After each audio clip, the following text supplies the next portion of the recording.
Live from Collider Studios in Burbank, California, this is Inside Schmoedown with me, the pit boss, Cat Napzok. We are here for another live show on Facebook. If you're watching us live this Thursday, 2 p.m. Pacific time over here where we're at in a very hot, steamy Burbank for once. We're enjoying this humidity. No, seriously, glad I chose to wear a suit today. We're here for another fun look at the Schmoedown, the movie trivia Schmoedown. It's the movie trivia league.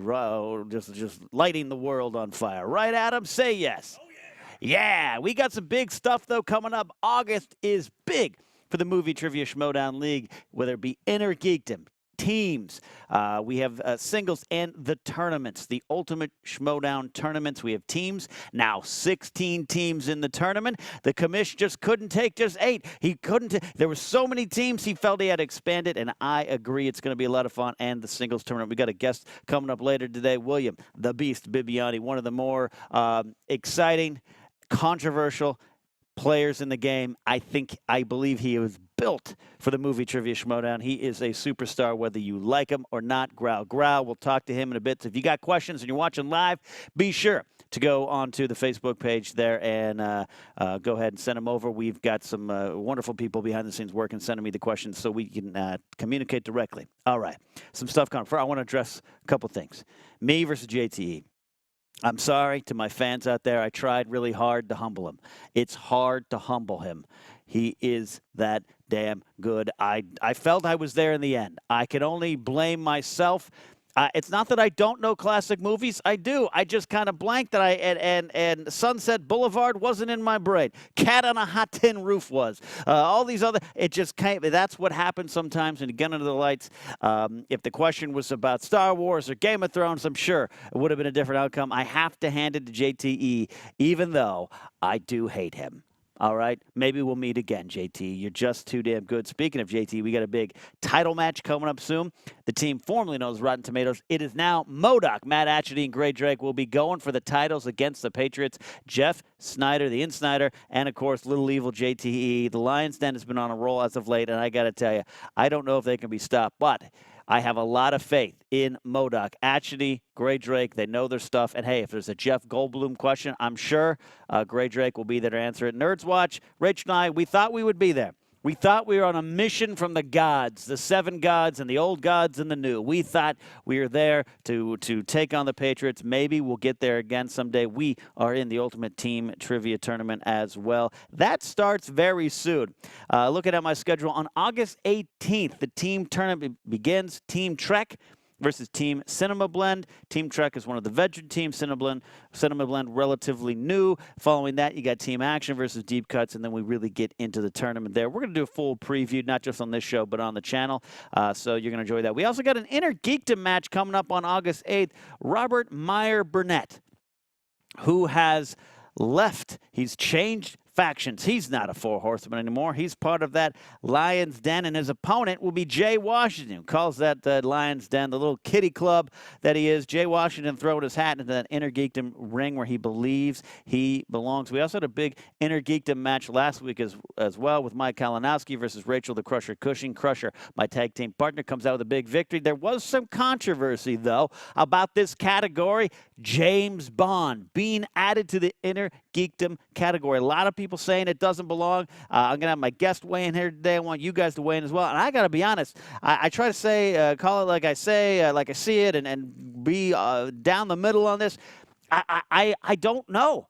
I think it fits. When I heard it was added, I was like, okay, that makes sense. I know a lot of James Bond fans, but it doesn't necessarily come off as geek. What is geek? I've heard geek described as just a topic or fandom that you're passionate about. So there's definitely passionate Bond fans, but I would agree. It's not traditional geekdom. So I want to know what you guys have to say about that. So we got that going on. Again, the team titles. There's a lot going on, but I have this guest here today that has a lot to say about a lot of this, and I think I want to spend a lot of time with him now. So we're going to be bringing in my guest, William the Beast Bibbiani. You see him there. It is Mystery Science Theater 3000 Church, so he can't be that bad of a guy, right? But he has taken he's taken this league by storm. William, first of all, appreciate you being here, but appreciate you classing it up. Well, you know, we've upped our standards over at the Growling Commandos, and now up yours. I'm trying. I didn't want to wear a tie today. You're a champion for wearing a tie. All right. Thank you very much. I want to get right into this. Now let's do it.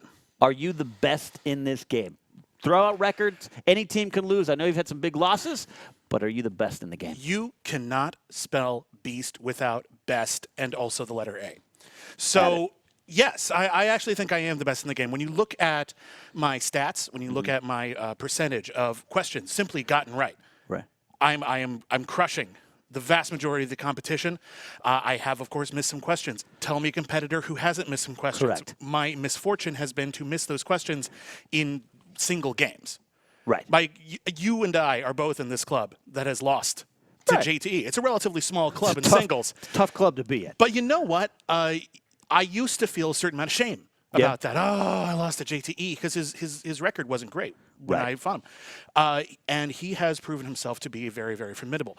Yeah. So I don't mind having lost a couple of matches. What I do mind is if I lose ever again. Yeah. So I'm going to plow through singles. We are going to plow through the teams in the ultimate Schmoedown. Yeah. And it is my goal that by the end of the year, at the Schmoedown Spectacular, I will be the very first person in the Schmoedown to have both belts, team and singles, simultaneously. I have this vision of you holding the belts on your arms here. Oh, I'm not going to hold them. I'm going to wear them. You're going to They're wear belts. They're belts. Why They're does no one championship wear belts. them? John Marino has a question. John Mariano, is it? Sorry, I can't read that fast. Do you consider yourself the big Van Vader of the Schmoedown? And you asked me, what does that mean? I asked you who that was, and after you described it to me... Cody, put that picture up. Yeah, that's about right. It's time. It's Vader time.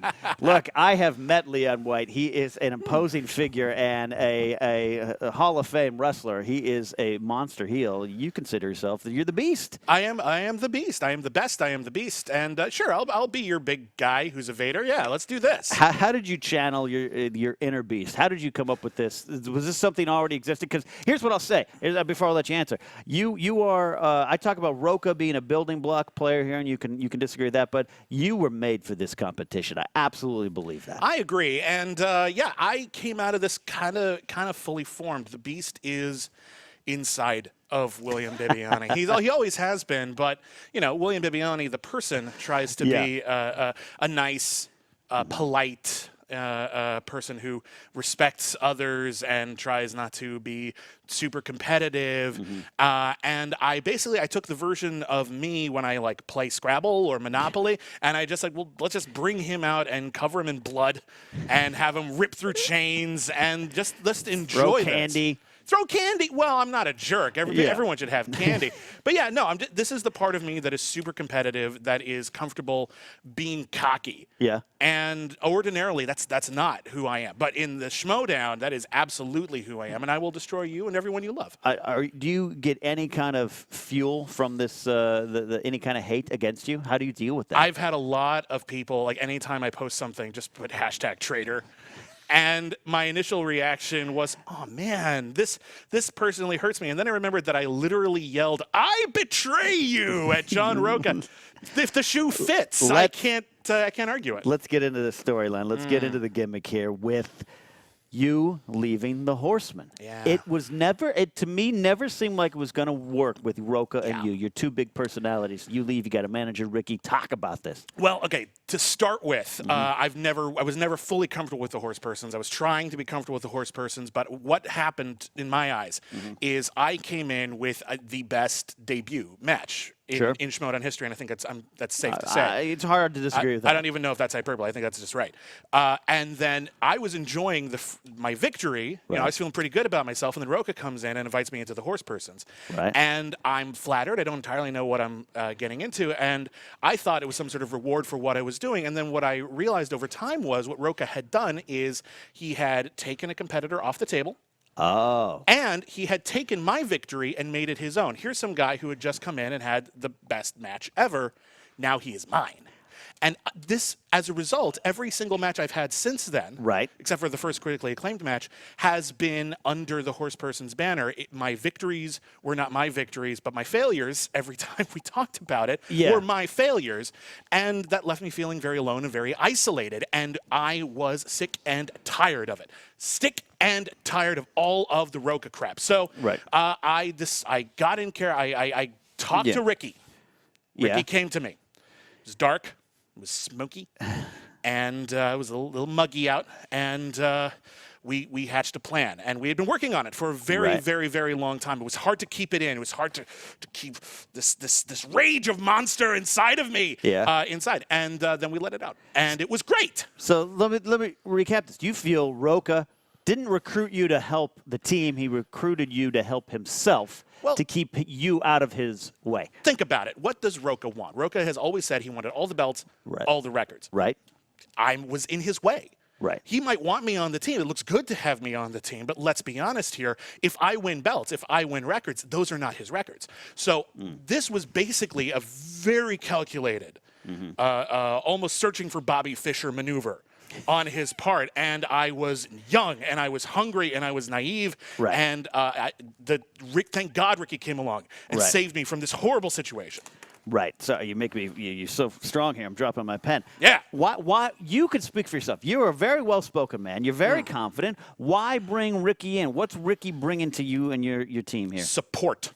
You felt you didn't have it. Did not have it. You know, you look at the Lions Den, the hated, awful Lions Den. God, they're jerks. But what they have is a fantastic support system. They're always there for each other. They're always supporting each other. And what Ricky has is he comes into my corner, and he's whispering those sweet, sweet, sweet nothings just right into my brain. And it's hard not to get a charge out of that. So why wouldn't I? Right. Yeah, so he helps me. Yes, we're both pretty good on the mic. Yes, we're both very, very attractive men. But you know what? When we get together, it's only better. There's a sexual chemistry that just exudes out of you. And it helps. Men in suits, man. Men in suits. And it helps that he's not that good at movie trivia because there's not a lot of competition. See, this you keep going back to that, and I think you're right. I think you and Roca couldn't get along the same. You and Draco, I believe, over there. All right, but you got a partner now too. You got a tag team partner because you're talking to yourself. You're Best a double partner. threat. Talk about critically acclaimed. What's going on here? Critically acclaimed is the best team on the docket, and I defy you to find a better one. The thing that I see when I look at all the other teams is that everyone's trying to complement each other, and some do so with more success than others. Right. Critically acclaimed, we really don't have a lot of huge gaps. We don't have a lot of flaws. Obviously I've missed a few questions here or there. Whitney is going to miss a few questions eventually. Everyone is human, but we're really a tight-knit unit. We have put together about 500 hours of podcasts together. We know each other inside and out. We know each other's skills inside and out. And what we've been scheming, we've been plotting, we've been coming up with game plans. We're working together on this. We're trying to work it out as a team. All right, you talk about a better team. You talk about you guys being the best already. I'm going to throw it out there right now. The Patriots, they got their title defense coming up against Schmoedown. But how do you stack up against the Patriots? Because I believe they're the best ever right now. Well, they're the best ever right now because they're actually doing it right now. They're the current champions. You can have respect for them. That's fine. You're the future. When we beat them, we will be the best ever, and that will be great.